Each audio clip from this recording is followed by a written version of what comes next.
Hey guys, welcome back to Lit Sports Online. Justin and Pat here. We haven't done a fight video in quite some time, so I wanted to give you a recap of some of the results for mixed martial arts and boxing over the past couple weeks, and then for this weekend we have a Bellator event that we're going to be doing previews for those fights.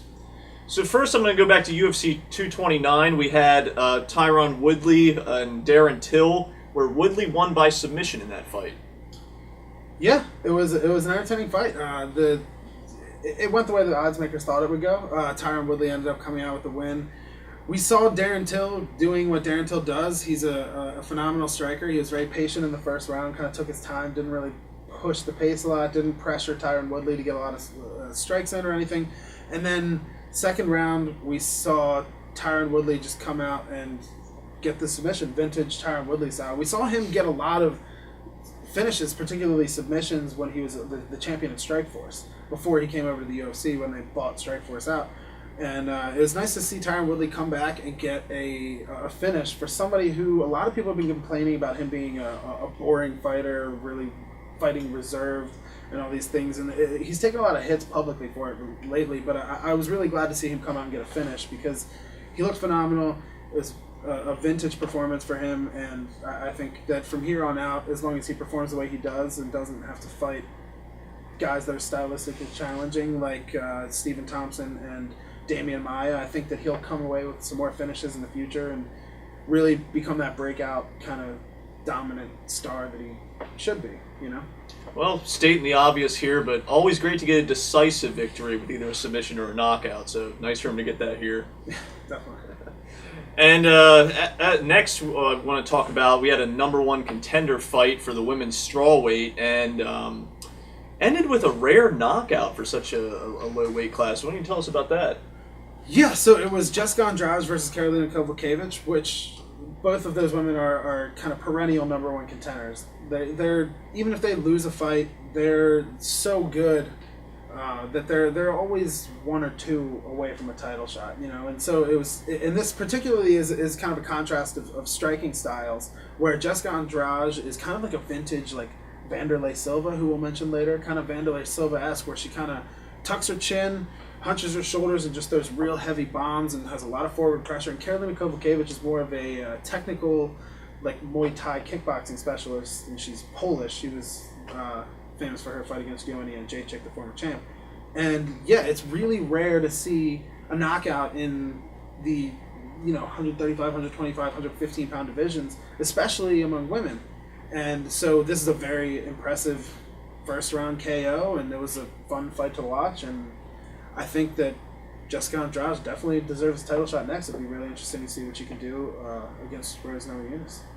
Okay, well, let's keep tabs on that one going forward too. But next, we actually have a different fight card. It was UFC Fight Night, Hunt versus Olynyk.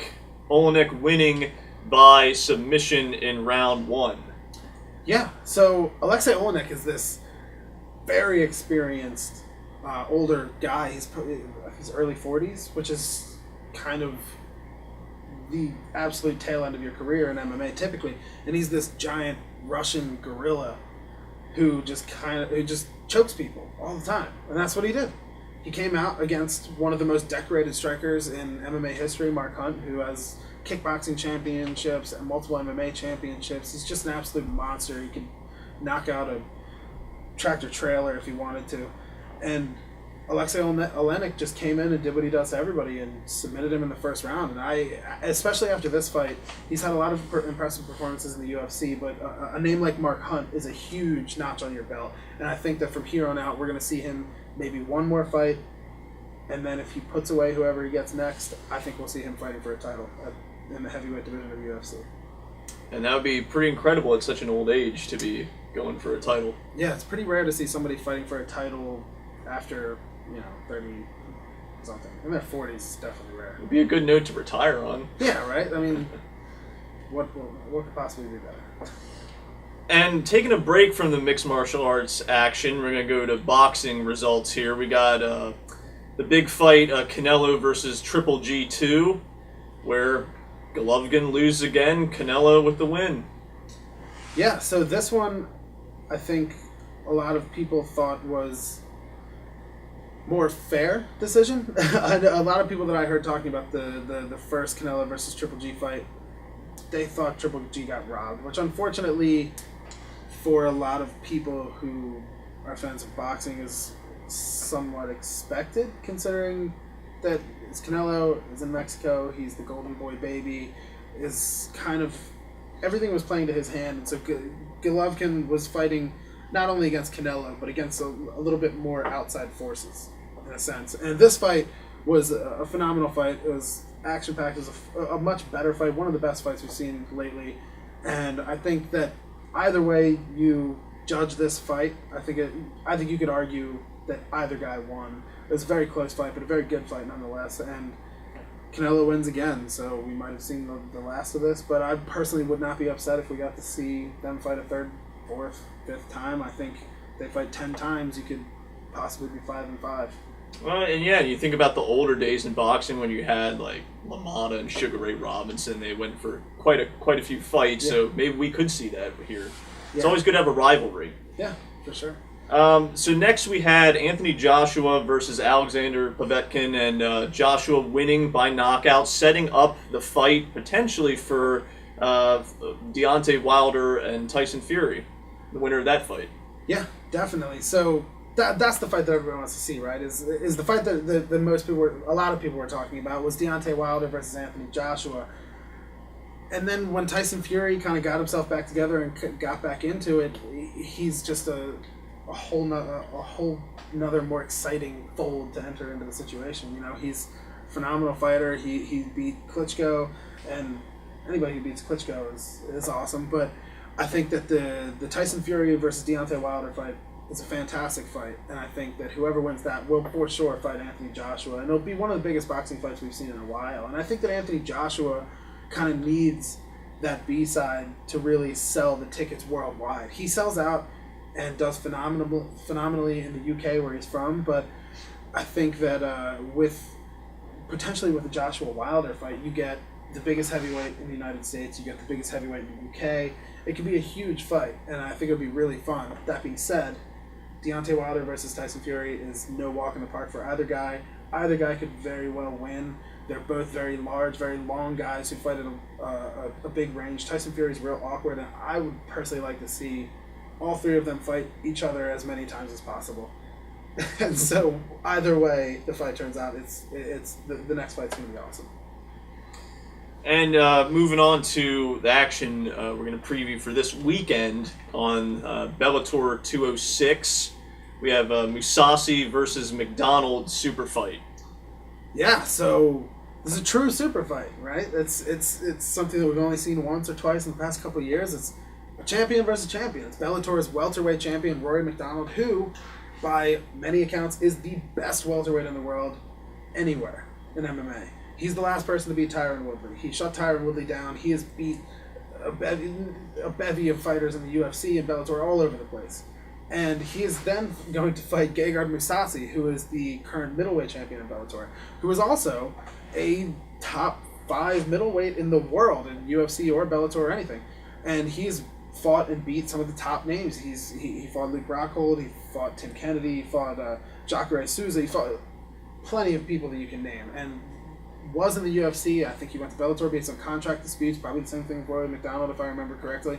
And it's a really, really exciting fight because it's two guys that I wouldn't have, if you would have asked me a couple of years ago, I wouldn't have expected to fight, but considering they're the top of each of their weight classes, it is a very, very exciting fight. I do not know who's going to win. If I was going to guess, I would say McDonald, just because he's a little more well-rounded. He trains a lot with GSP and Faraz Zahabi up there at TriStar Gym Canada, and he's a phenomenal fighter. But Gegard Mousasi is a phenomenal kickboxer. He holds titles outside of MMA as well, and that's a really, really interesting fight. Well, so you mentioned that one of these guys is a welterweight and the other's a middleweight, right? Yeah. So, like, for this fight, do they have to be at a certain, like, they have to be at the same weight, or how does that work? Yeah, I think they're fighting at middleweight. I think it's for the middleweight title.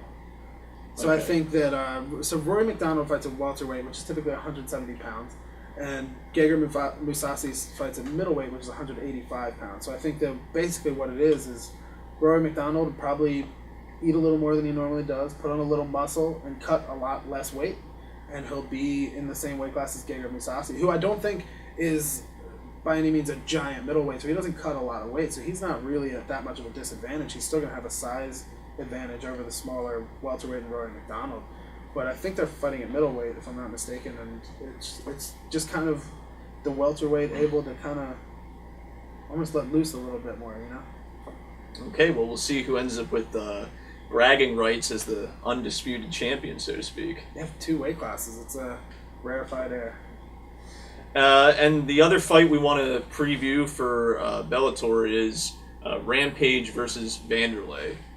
Yes, 2 legends of the sport going all the way back in their first fight in Pride in Japan, and they fought again in the UFC, and this is just whether or not I think that these 2 gentlemen at this point in their career, being as old as they are, as seasoned as they are, as long in the tooth as they are, I don't know if they should still be fighting as far as their health is concerned, but I'm very excited because they're legends of the sport. Wanderlei is a former UFC Rampage is a former UFC champion. Wanderlei is a Pride champion, and both of them are just monsters. And it promises to be a very exciting and fun fight because they're both just guys who like to stand in the pocket and just brawl. Especially Wanderlei. He's known for that style that I mentioned earlier with Jessica Andrade, where he just, if you watch him, he almost looks round when he fights. He just like hunches his shoulders, puts his chin down, and just throws everything he can with every shot. And it's going to be a fun fight to watch, and I'm not sure who's going to win. So do you think a pre-retirement fight for both these guys? Do you think they're going to keep going after this? I think that if Wanderlei, I wasn't expecting to have another fight. He kind of been pseudo-retired for a while. He had some issues with drug testing in the athletic commissions, and he had a life ban for a while, and that kind of got sorted because he kind of ran out the back door of the house when they came to drug test him. But I don't know. They're both very, very old as far as MMA athletes are concerned, and I would not be surprised if this was their last, if not next to last fight for both of them, yeah. At least that's how I would like to see it. Okay, well that's going to do it for this episode on Lit Sports Online with the fight previews. Again, Justin and Pat here. Make sure to like and subscribe, everybody. Hey guys, Justin and Pat on here. Let's redo that. Is this technically Lit Sports Online still? It's always Lit Sports. It's sports. It's lit. It's online. Okay. Let's redo it. I mean, come on! You girls play nice. Alright, UFC bullshit rolling in 5, 4, 3,